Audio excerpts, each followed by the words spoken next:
জুমার দিনে যে ব্যক্তি সকাল সকাল গোসল করে, আমি আরেকদিন খুতবায় বলেছিলাম, সকাল সকাল গোসল করে, আর্লি মর্নিং মসজিদে চলে আসে, আতর সুগন্ধি ব্যবহার করে, উত্তম কাপড় পরে, সবচেয়ে সেরা কাপড়টা পরে, মসজিদে আসার সময় আমরা দেখি যে সবচেয়ে নর্মাল কাপড়টা পরে আসে, এটা ঠিক নয়।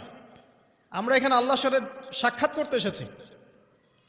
আপনাকে যদি আপনার গার্লফ্রেন্ড এখনই ডাকে কফি হাউসে, আপনি সবচেয়ে সেরা পোশাকটা পরে যাবেন, তাই না ভাই? তার মানে যাওয়ার অভ্যাস আছে।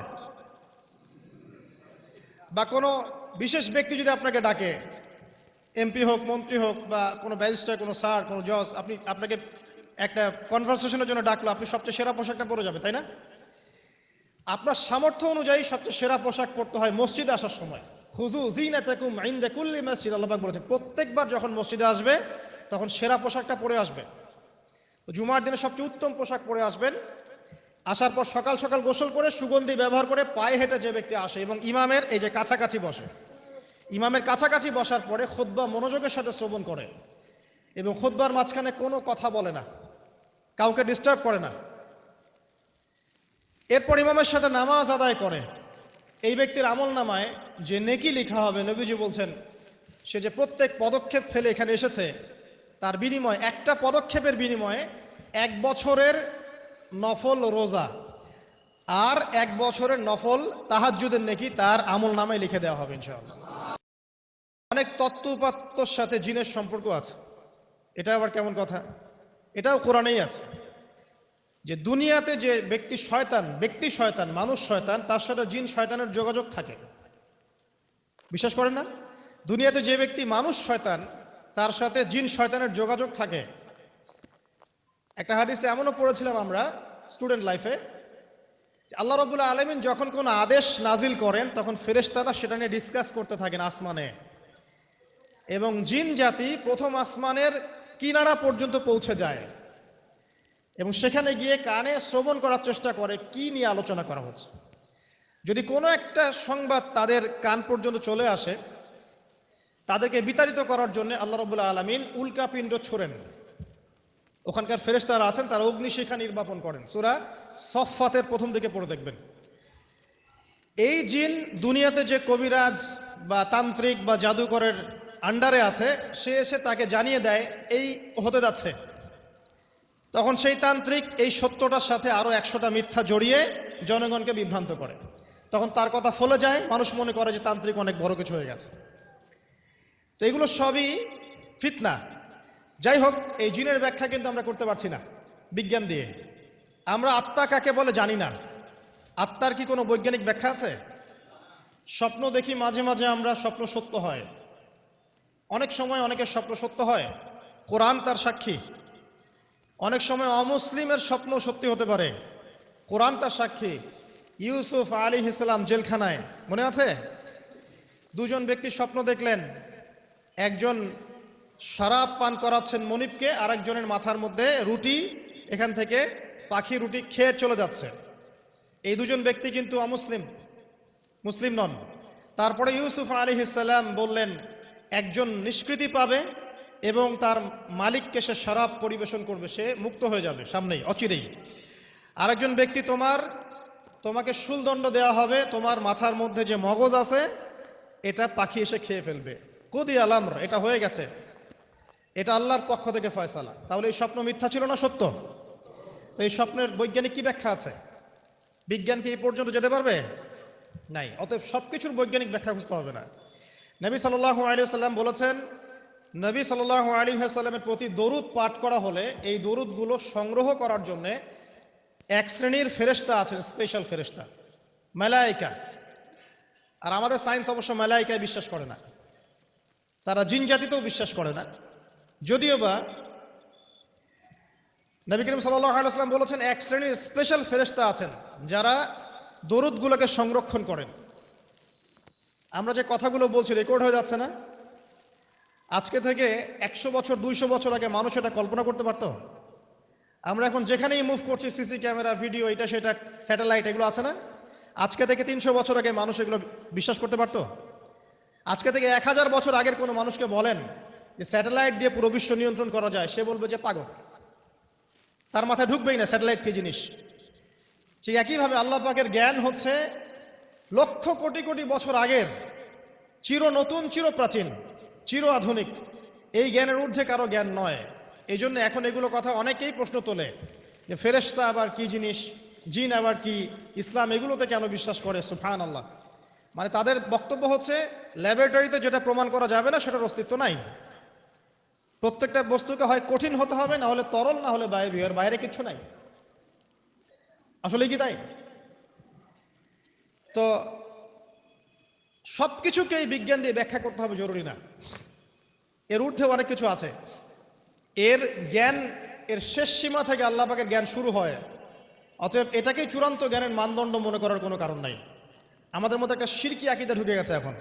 এটা একটা শিরকি আকীদা। সেটা হচ্ছে যে কোনো বিষয় যদি বৈজ্ঞানিকভাবে প্রমাণিত না হয়, কোরআন সুন্নাহয় থাকলেও মনে করি এটার অস্তিত্ব নাই। এটা আমাদের সাইকোলজিক্যাল সমস্যা। এখন এই জেনারেশনের বেশি সমস্যা, কারণ তারা পড়াশোনা করতে করতে মনে করছে সব কিছুকেই বিজ্ঞান দিয়ে প্রমাণ করতে হবে।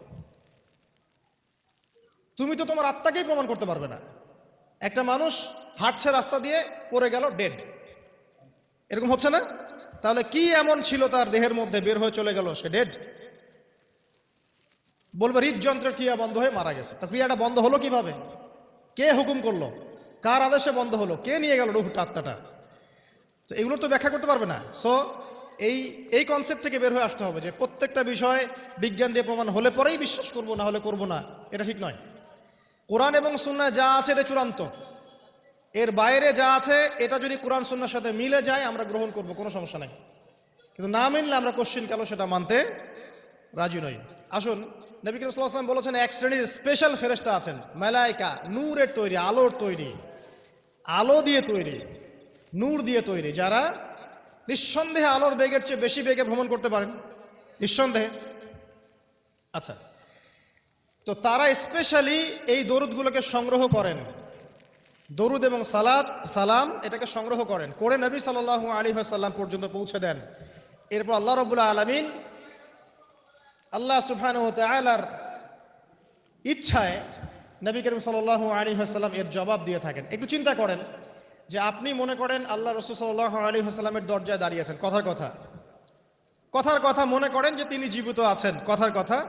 আপনি তার বাড়ি চেনেন, তার বাসায় গেলেন, গিয়ে নক করলেন, গিয়ে নক করে বললেন আসসালামু আলাইকুম।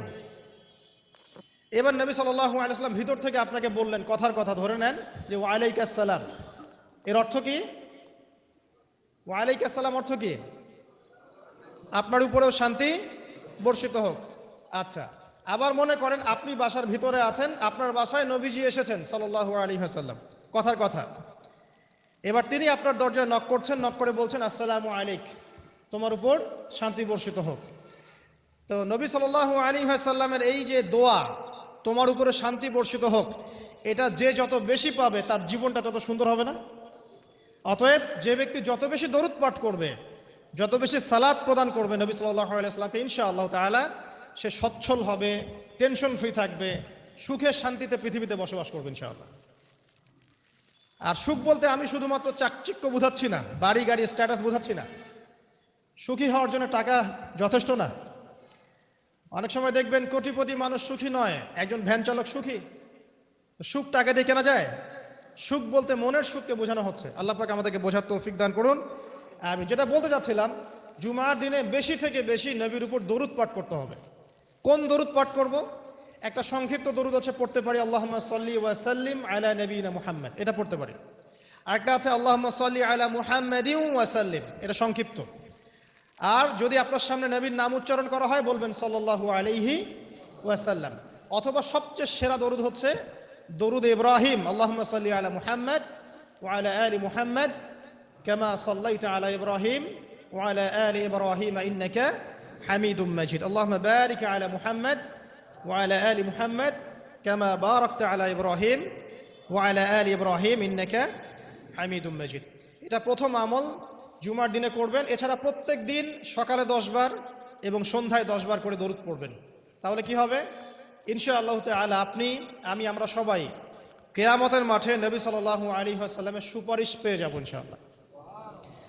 সুপারিশ সম্পর্কে একটা হাদিস শুনিয়ে দেই, যথেষ্ট হবে ইনশাআল্লাহ। নবী সাল্লাল্লাহু আলাইহি ওয়াসাল্লাম বলেছেন, আমার উম্মতের যে ব্যক্তি যে কোনো ব্যক্তি, নারী পুরুষ, সাদা কালো, বাঙালি, পাকিস্তানি, আফগান, সিরিয়ান, যেখানকার মানুষ হোক না কেন, যে কোনো ব্যক্তি সে যদি শিরিক না করে মারা যায়, আল্লাহর সাথে শিরিক করে নাই, এই অবস্থায় মারা গেছে, নবী সাল্লাল্লাহু আলাইহি ওয়াসাল্লামের সুপারিশ তার উপর ওয়াজিব হবে ইনশাআল্লাহ। ইনশাআল্লাহ সে জান্নাতে যাবে যদি শিরিক না করে মারা যায়। অন্য যে কোনো পাপ আল্লাহ যাকে ইচ্ছা মাফ করতে পারেন। আল্লাহ পাক আমাদেরকে শিরিক মুক্ত আমল করার তৌফিক এনায়েত করুন, আমিন। জুমার দিনের দ্বিতীয় আমল হচ্ছে আপনাকে সূরা কাহফ তেলাওয়াত করতে হবে। এটা খুবই ইম্পর্টেন্ট একটা আমল। জুমার দিনে সূরা কাহফ অবশ্যই তেলাওয়াত করবেন। যদি পুরোটা তেলাওয়াত করতে নাও পারেন, কমপক্ষে প্রথম 10 আয়াত, শেষের 10 আয়াত তেলাওয়াত করবেন। ফজিলত, আল্লাহ রাব্বুল আলামিন আপনাকে মসিহুদ দাজ্জালের ফিতনা থেকেও বাঁচাবেন ইনশাআল্লাহ। আর এখন আমরা দাজ্জালের ফিতনা যুগেই বাস করছি, কোনো সন্দেহ নাই। প্রতিটা সেক্টরেই ফিতনা আছে, প্রতিটা সেক্টর। এই যুগে বসবাস করে যে ব্যক্তি মনে করে যে আমি ফিতনামুক্ত একটা পরিবেশে বসবাস করছি, এর চেয়ে অন্ধ ব্যক্তি পৃথিবীতে আর কেউ নাই। আপনি আল্লাহর নূর দিয়ে দেখেন, আপনি দেখবেন প্রতিটা সেক্টরেই ফিতনা, প্রতিটা সেক্টরে। হোক সেটা কালচার, হোক সেটা এডুকেশন, হোক সেটা ইকোনমি, পলিটিক্স, ওয়ার্ল্ড অ্যাফেয়ার্স, পরিবার, যে কোনো জায়গায় দেখবেন ফিতনা, প্রত্যেকটা জায়গায় ফিতনা। তো এই ফিতনার যুগে বসবাস করে যদি আমরা নিরাপদ থাকতে চাই, তাহলে সূরা কাহফ তেলাওয়াত করতে হবে, কমপক্ষে প্রথম 10 আয়াত এবং শেষ 10 আয়াত। আল্লাহ পাক তৌফিক এনায়েত করুন, আমিন। আরেকটা আমল বলবো জুমার দিনে, সেটা হলো যে জুমার দিনে বেশি বেশি দোয়া করবেন আল্লাহর কাছে, কারণ এই দিনে 2টা সময় আছে, এই সময় দোয়া কবুল হয়ে যাবে ইনশাআল্লাহু তাআলা। আরেকটা আমল বলতে চাই, যদিও সেটার সময় আপনাদের আজকে চলে গেছে, সেটা হলো জুমার দিনে যে ব্যক্তি সকাল সকাল গোসল করে, আমি আরেকদিন খুতবায় বলেছিলাম, সকাল সকাল গোসল করে, আর্লি মর্নিং মসজিদে চলে আসে, আতর সুগন্ধি ব্যবহার করে, উত্তম কাপড় পরে, সবচেয়ে সেরা কাপড়টা পরে, মসজিদে আসার সময় আমরা দেখি যে সবচেয়ে নর্মাল কাপড়টা পরে আসি, এটা ঠিক নয়। আমরা এখানে আল্লাহর সাথে সাক্ষাৎ করতে এসেছি। আপনাকে যদি আপনার গার্লফ্রেন্ড এখনই ডাকে কফি হাউসে, আপনি সবচেয়ে সেরা পোশাকটা পরে যাবেন, তাই না ভাই? তার মানে যাওয়ার অভ্যাস আছে। বা কোনো বিশেষ ব্যক্তি যদি আপনাকে ডাকে, এমপি হোক, মন্ত্রী হোক, বা কোনো ব্যারিস্টার, কোনো স্যার, কোনো জজ, আপনাকে একটা কনভারসেশনের জন্য ডাকলো, আপনি সবচেয়ে সেরা পোশাকটা পরে যাবেন, তাই না? আপনার সামর্থ্য অনুযায়ী সবচেয়ে সেরা পোশাক পরতে হয় মসজিদে আসার সময়। খুযু যিনাতাকুম ইনদা কুল্লি মসজিদ, আল্লাহ পাক বলেছেন প্রত্যেকবার যখন মসজিদে আসবে তখন সেরা পোশাকটা পরে আসবে। তো জুমার দিনে সবচেয়ে উত্তম পোশাক পরে আসবেন। আসার পর সকাল সকাল গোসল করে সুগন্ধি ব্যবহার করে পায়ে হেঁটে যে ব্যক্তি আসে এবং ইমামের এই যে কাছাকাছি বসে, ইমামের কাছাকাছি বসার পরে খুতবা মনোযোগের সাথে শ্রবণ করে এবং খুতবার মাঝখানে কোনো কথা বলে না, কাউকে ডিস্টার্ব করে না,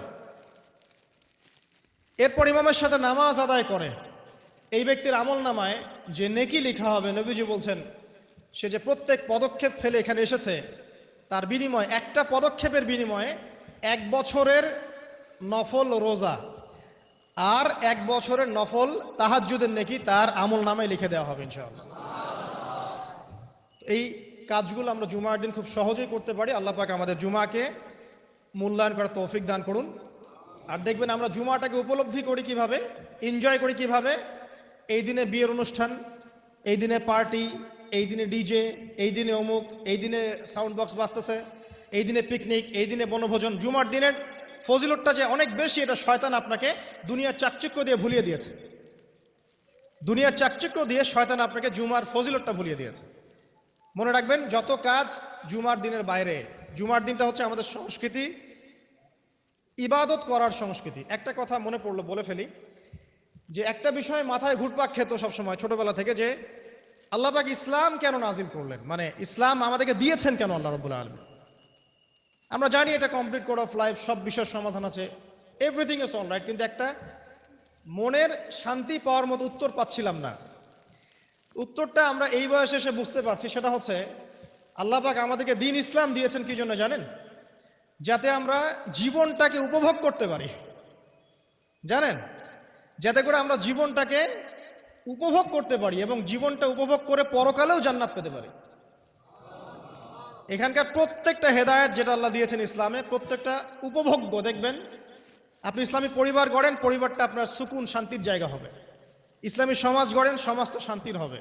ইসলামী অর্থনীতি মেনে চলেন, দেখবেন আপনি ইকোনমিক লাইফে ভালো আছেন।